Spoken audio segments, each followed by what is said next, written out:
and how exactly is it that an accountant is out there to transform the lifestyles through mentorship programs. She's here with us in studio, so let's get to meet Dorothy. Thank you so much for coming to our program.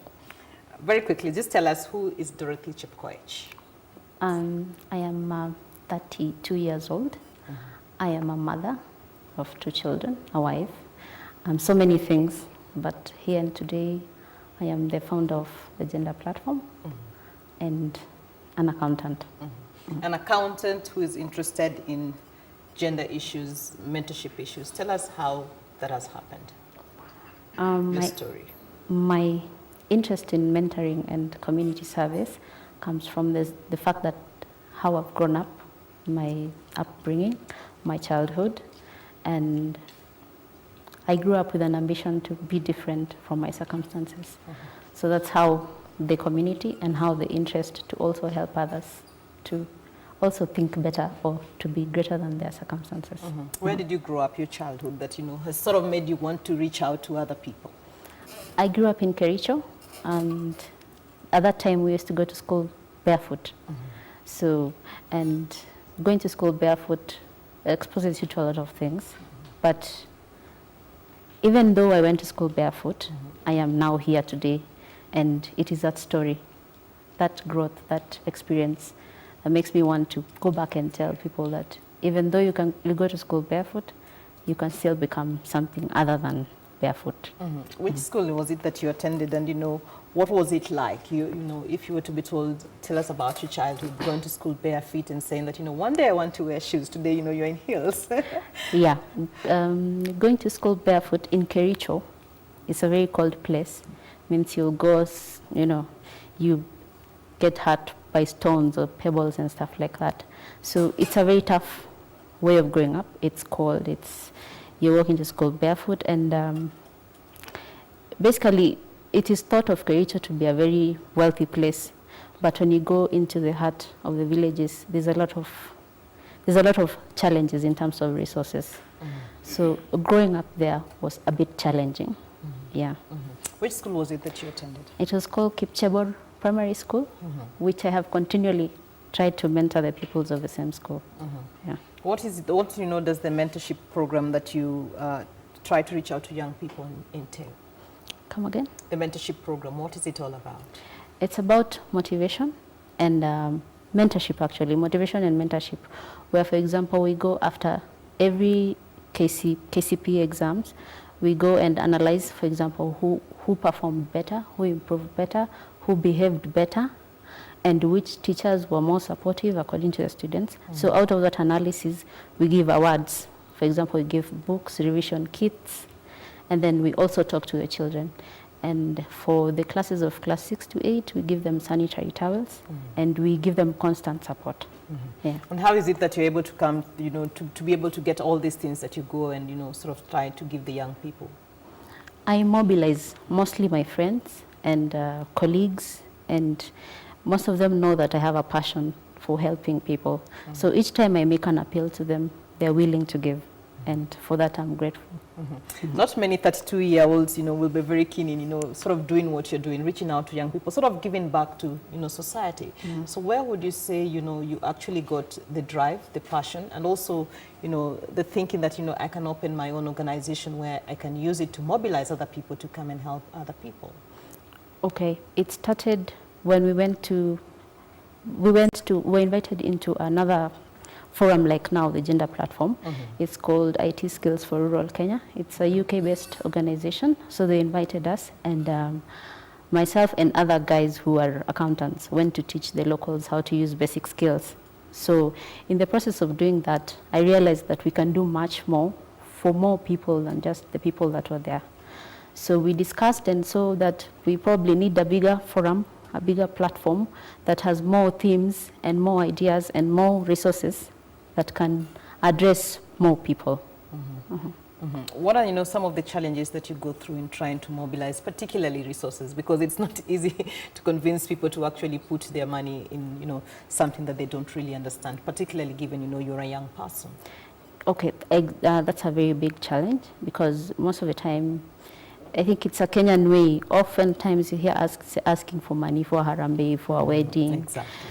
But I discovered that many people wish that they could give back to society. So you discover many people want to give back, but they don't have a particular way of doing it. So when I came up with a gender platform, which by the way has no bias, caters for both gender, when I came up with the idea, and when I talked to my classmates, my schoolmates, they are willing, you know. Although sometimes the resources may not be there, but they're willing to support because they feel they want to give back, but they don't have a channel. So the gender platform gives them that opportunity. Yeah. Looking at, young people, today a majority, would say in terms of mentorship, do young people have people that they look up to? When you go to the schools to talk to, to the students, what is it that they tell you when you ask them who is your mentor? Oftentimes, children will tell you their mentors are people outside of the vicinity. For example, outside of Kenya, they'll tell you it's Mandela or some singer, or there are no local mentors in essence. So people look up to other people, and yet there are greater stories within us, which if we exposed the stories to them, then they would find the mentors among ourselves. But in terms of, when you speak to them, do they ever say anyone local, and what is it that they look for in a mentor? What is it that you ask them to look for in a mentor? Rarely do you hear people talk of local mentors, unless, for example, the athletes. However, what they want for is someone with a real story, like it happened to me here, and this is how I've gone, how I've succeeded, and how I have excelled even though I went through these circumstances. And most of us Kenyans have that story of growing up in the village, and those are the stories people need to hear, or the children, or the youth, or the young people, even in the urban centers. They need to hear the stories that actually you can go through this circumstance and still come out successful. And we need to tell more of those stories. Yeah. But even as you tell those stories, what is the practicality of trying to encourage other people? Because we always say mentors will tell you, from nothing to something, but the practicality, the circumstances of which you can be able to transform yourself. How do you try to make them understand that it's not just good luck or the fact that you went to a good school that will determine who you become? Okay, what we tell them, or what we try to encourage them, and it is something that needs to be done constantly and over time, so that they don't see it as a one-off motivational talk. So our plan or our vision is to have constant talks, so that it's like a build-up. Someone sees I grew from this place to the next, and then to the next. So it's a process. They say excellence is a process. So you can't just excel all of a sudden. So you have to have a story, you have to grow, and seeing constantly someone who went through the same thing gives them that motivation that it is a reality. Although it may seem unachievable, it is a reality, it can happen. So it's constant and, gradual with time. Looking at your story, what did you want to become when you grew up? Having come from a small village in Kericho, and today, you're an accountant. Is that what you always wanted to do, given, your passion for mentorship? I would say I grew up wanting to become a lawyer, but probably it's because of the influence of the people who were already, who had already reached or achieved in their areas of. So, our education system, you're told to go to school, say become a doctor, an engineer. Exactly. But so I grew up wanting to become one of those great things that people are associated with. But what I kept doing, and probably people considered me a bit out of the norm, I kept trying to search for what is my purpose, what is my role, why am I here? Those are the questions I encourage young people to keep asking themselves. That way, the ideas that come to you, you'll discover what really runs, what really, augurs well with you.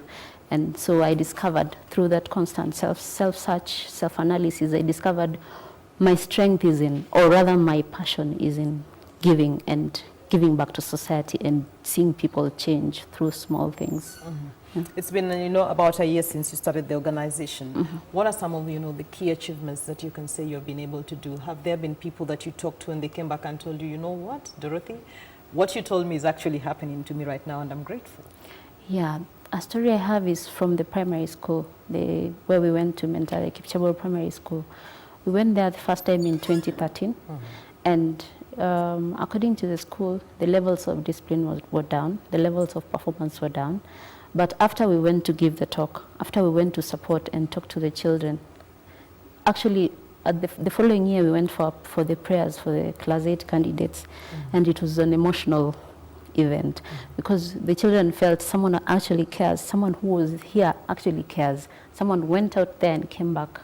And you can hear even from the teachers that the discipline of the kids has improved. Children are more cautious, children are more aware that the activities they do affect not only them but the society around them. So I would say that is an achievement for me. All right, so looking at, our education system and what we are seeing happening in schools, the unrest and those kind of things, and now you're here saying, I want to talk to young people to try and, sort of mold them. But the society at large, is it helping our young people to become, visionary, to become people who know what they want and how they can be able to achieve it? The education system itself. The education system in itself, I would say, needs to focus more on teaching the young people to look more at what they can achieve in terms of their personalities, more than the way we cram for exams. I believe the system should more allow you to, to blossom, like, the way I would say, like the academic system in the US, where at an early stage a child is built. You identify a talent, a capability, and you build it early. So I believe if our system of education was designed that way, or would more look at the person, because often you hear we support children who are poor and bright, but then there are the children who may not be bright academically, they are poor, but they have other talents. So we need to look at them also. Perhaps that could be the missing link. Yeah. One of the other things that we always talk about is, the issue of equality, equity, and, just looking at the practicality of it. You went to a school where you were barefoot, but today you're here talking about your story. Someone else went to a good school, in some big town. In terms of, just trying to balance and look at what really works and what doesn't work, how can we be able to ensure that it doesn't matter which school you went to, but you all have the same opportunities? Because that obviously is not always the case. I think, in my opinion, the only way to make that happen is to tell the children themselves, is to motivate the individual child that, as they say, it's the same 24 hours, whether you are in a big school in Nairobi or a small school in the village, it's the same 24 hours. So I believe in motivating the individual child to tell them that actually the only difference is how you look at it, how you view it yourself. So the way to balance it out, I believe, is to motivate the individual child, to mentor the individual child, so that it doesn't matter what environment they're in. Yeah. What has been your experience, working with the young people, primary school, secondary school, college? What is the common, thing that you feel really needs to be addressed? The common thing is young people feel that, the current environment, they feel there's a bit of hopelessness, I would say, because you feel there's so many of educated guys out there who don't have jobs. There's so many educated guys who are not doing well, and yet you go to school, you're told to pass so you can have a better life. So the feeling is perhaps it's not working. So guys, for example, drop out of school to do things like, boda, because they believe now making money perhaps is a better way to look at things.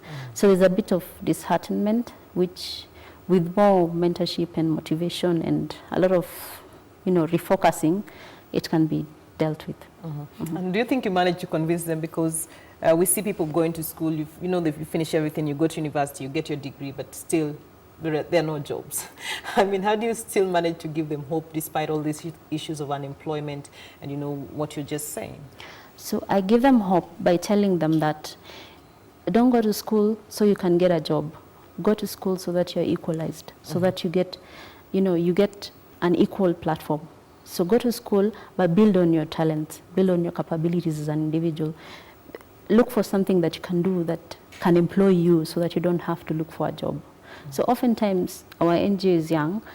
Oftentimes when you talk to young people, they ask for jobs.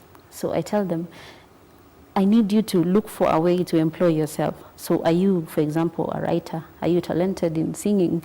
Do those things now. Continuously build on your capabilities now. Whatever it is that you think you're strong in, you build on that. by doing small things at a time. It is not a simple thing to do, but we're trying. Yeah. The gender platform, what is it that you're hoping to achieve? What are the different components that you're involved in to try and empower young people? Okay, the gender platform has 5 themes. When you look, my interest or my focus mostly is on the grassroots people, the communities in the village, because most of the time they are left in the dark, I would say that. So the gender platform has 5 themes, which aims to replace, I believe there's a vicious cycle in the background or in resource challenged areas, there's a vicious cycle of poverty. So the gender platform has 5 themes, which in my vision, in my ambition, is to replace that vicious cycle with a better vicious cycle. So in this case, we have 5 themes. One is finance, where we talk about inclusion and capability, building capacities. Then we have education, which is my passion mostly, about mentorship and motivation, the one I've mostly talked about. Then we have ICT, where we intend to demystify, as you said, equalizing the levels of the person in the village and the one in Makini School, so they can be able to have the same. So we plan to demystify using ICT, computing, and... But in terms of access, are there opportunities, particularly to access of ICT? There is no access, but we plan to try and bring some, a few computers here, for example, in schools and other social centers, where they can learn. Like, for example, the IT Skills for Rural Kenya is a center where people come and, even old people come and learn how to type and stuff. Then our 4th theme is environment, where we teach people how to conserve the environment, to how to dispose waste properly, which I learned through my high school, Sacho High School. In school, let me just talk about it small. In high school, we're taught that whenever you find trash anywhere, you collect it and dispose it correctly. And up to date, I cannot dispose my waste unless I find a dustbin. So things that were inculcated in Sacho High School. And then our last theme is health, where we plan to teach people about health and awareness, know what is good for you, what is not good for you. And on the same line, we are planning a medical camp on 5th of December in Baringo. Yeah. Given your passion and your drive, what is the one thing about Dorothy that many people don't know, but really defines who you are and what it is that you're doing to try and reach out to other people? The thing that people don't know about me is that I am not stoppable. Yeah. You almost sound like a politician. But anyway, to wrap up the show, I mean, what message is it that you want to leave out there to the young people, particularly who you're trying to mentor, using your story to try and bring hope to hundreds of others who feel like there are no opportunities for them based on where they're born and where they come from? Okay. My story to the young people is that you're really what you believe you are. The only person who can stop you is yourself. You are as much as you can believe. Yeah. All right, thank you very much. Unfortunately, we've run out of time, but we do appreciate you coming here and sharing with us your story and what you're trying to do for the young people. Okay. Well, we have been talking to Dorothy Chepkoech, the CEO and founder of the Gender Platform, just trying to understand what are some of the great things that she's doing out there to try and reach out to young people, issues of mentorship, particularly at a time when very many young people feel there is no hope. Those who come from rural areas is her main focus. And she said it doesn't matter what circumstances you're in, where you're going is the most important thing and how you get there. This is where we wrap up the Engine Behind the Powers segment, but O'Brien Kimani is on the other side of the studio with the day's business, so stay tuned.